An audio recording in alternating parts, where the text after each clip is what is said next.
चला राम राम मंडळी, स्वागत आहे आपले नवीन ब्लॉगमध्ये ना भाऊ. चला म्हटलं मग आता काय आज नागपंचमी त्याच्यामुळं मग काय भाऊ खीर खाणून केले होते, मग ते खाल्ले ना भाऊ. म्हटलं नवीनच होते ते, नवीन म्हणजे नागपंचमीला करावेच लागतं. त्याच्यानंतर काय आपल्याला डायरेक्ट डाटा निवडायचं काम होतं. म्हणजे काय मुगाची शेंगा जोडायचे, जे एक एक एक एक शेंग तोडत होतो ना भाऊ आपण, असं सरबडत सरबडत.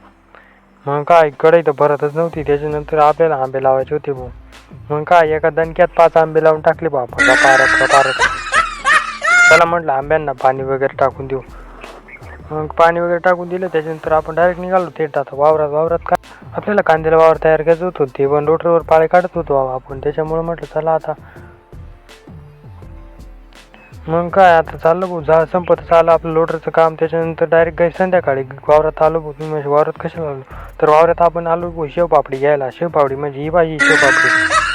घरी आलो म्हटलं छोटूला टाकून पाहू. छोटू म्हणतं चालतंय का म्हणे. तो म्हणे चालतंय भाऊ चालतंय. म्हटलं चला सगळ्यांना शेवपापडी टाकून देऊ म्हटलं. मग काय भाऊ घेतली सगळ्यांना शेवपापडी टाकून दिली. त्याच्यानंतर बघा इकडचा व्ह्यू किती छान दिसतोय संध्याकाळचा. चला म्हटलं आजचा व्लॉग इथं चेंज करू. भेटूया व्लॉग मध्ये.